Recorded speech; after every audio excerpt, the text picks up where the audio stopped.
Di belakang, panitia nge-briefing saya. Pak Gembul, nanti jangan nyinggung-nyinggung paslon nomor anu ya. Saya komplain, gimana bisa seperti itu? Kan kita berbicara tentang publik, berbicara tentang politik. Semua yang berhubungan dengan politik itu harus digunjingkan, harus dikritik, harus disampaikan. Ide dan gagasan harus masuk dalam ranah dialektika. Dan karena itu, maka harus diobrolkan, harus disebut. Kalau ada sesuatu yang bermasalah, kalau ada sesuatu yang mengganjal, maka itu harus disampaikan. Itulah esensi dari politik. Jadi kenapa saya harus di-briefing untuk jangan nyinggung-nyinggung paslon nomor sekian? Soalnya berbahaya. Cuman maksudnya ketika kebebasan publik dalam berbicara itu dikekang, maka kita tidak mungkin berbicara secara politik. Esensi politik dalam demokrasi itu tidak mungkin bisa muncul.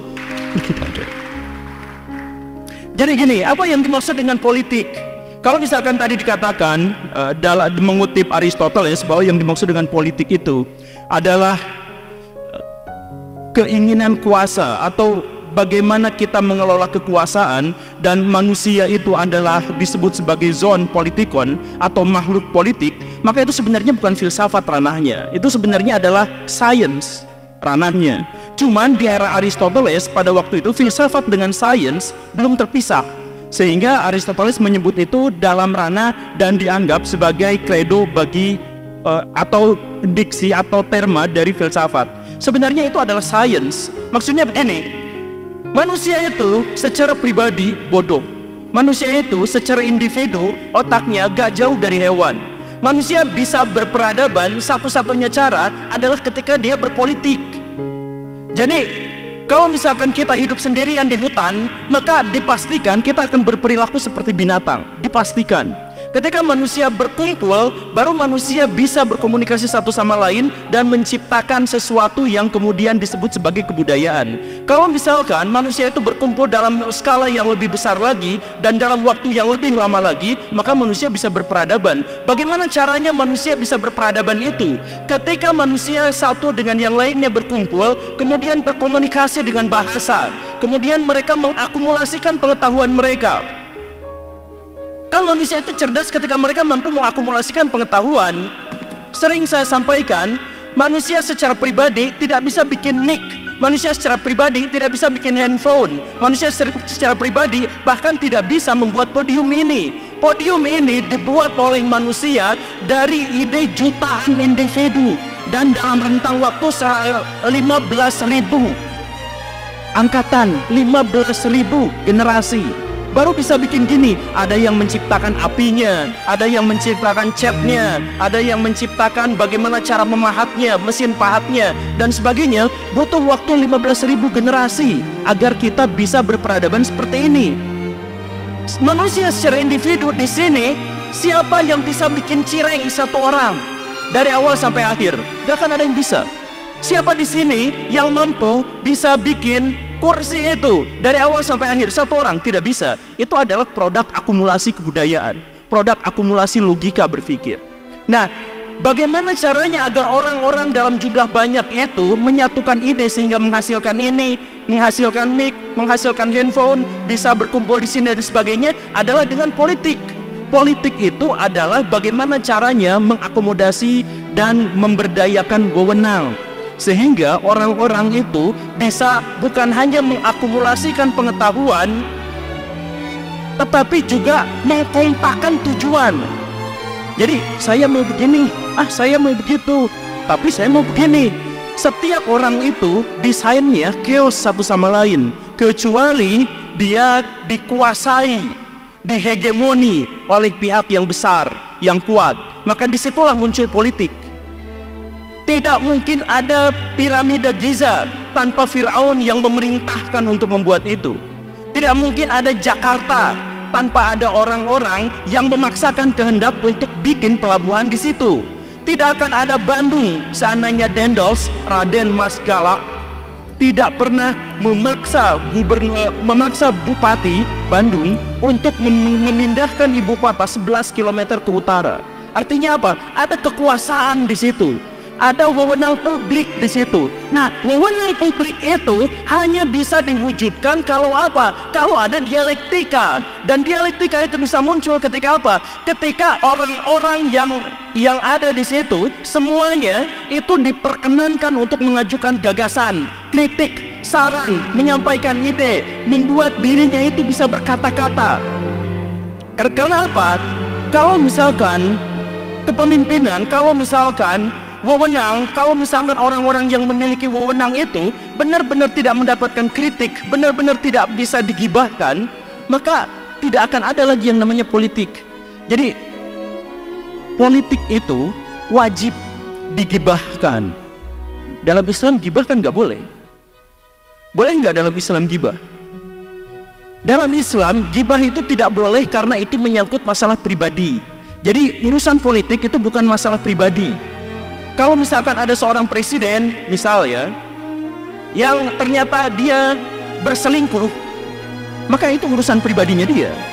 Dan itu sama sekali tidak menyangkut urusan publik. Maka abaikan saja selama nggak ketahuan. Tapi kalau misalkan dia korupsi, itu masalah publik, maka harus disampaikan. Politik itu sejak awal itu adalah bagaimana caranya mengatur wewenang untuk masalah publik. Karena itu wajib digibahkan. Karena ini bukan kepentingan pribadi, ini kepentingan publik. Nah, untuk bisa menjadi kepentingan publik, maka semua orang di sini harus berpartisipasi, menyampaikan ide dan gagasan dan apapun yang berhubungan dengan urusan-urusan publik. Gitu. Karena apa? Karena gini nih, para kontestan pemilu, baik itu partai politik maupun calon secara individu, itu adalah orang-orang yang paling menganggap dirinya suci dan bersih. Bahkan ketika kita kritik habis-habisan, kita bully habis-habisan, bikin meme di mana-mana, mereka tetap merasa dirinya paling bersih. Buktinya apa? Tidak pernah ada dalam sejarah Indonesia partai politik minta maaf. Artis pernah minta maaf, klarifikasi sampai nangis-nangis. Polisi, kami minta maaf pada masyarakat, pernah. Tentara pernah minta maaf. Politisi, partai politik, tempat di mana korupsi besar-besaran terjadi di sana dan itu dibuka kepada publik, mereka tidak pernah minta maaf sampai sekarang. Dan itu terjadi ketika mereka kita kritik. Jadi kalau misalkan dikritik aja masih seperti itu, bagaimana ceritanya ranah diskusi seperti ini menghentikan orang untuk tidak berbicara dan mengibahin orang-orang? Ya kita sebut aja, misalkan paslon-paslon kita sebutin satu-satu. Berani nggak? Saya sebutan rumusannya sederhananya begini. 54% pemilih sekarang itu adalah pemilih anak muda. Pemilih anak muda, kebanyakan orang berpikir soal anak mudanya, tetapi mari kita lihat kualitas anak muda itu. Dari 54% yang katanya pemilih untuk tahun 2024, hanya 27% yang melek politik.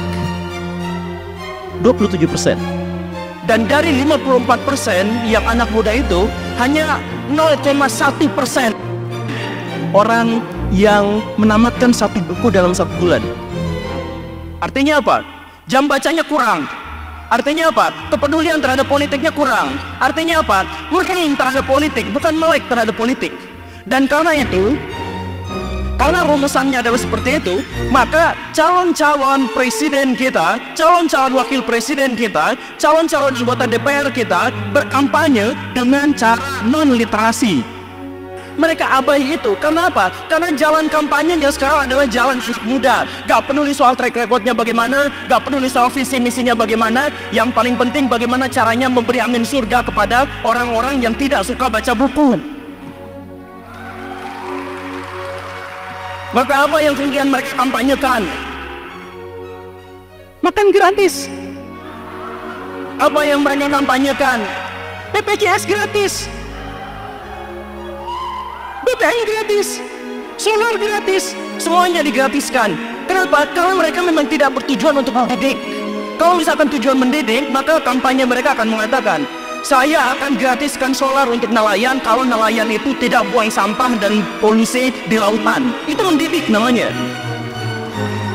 Saya akan kasih dana riset sekian triliun rupiah untuk para akademisi di Indonesia asal mereka hak patennya di Indonesia. Terus seperti itu.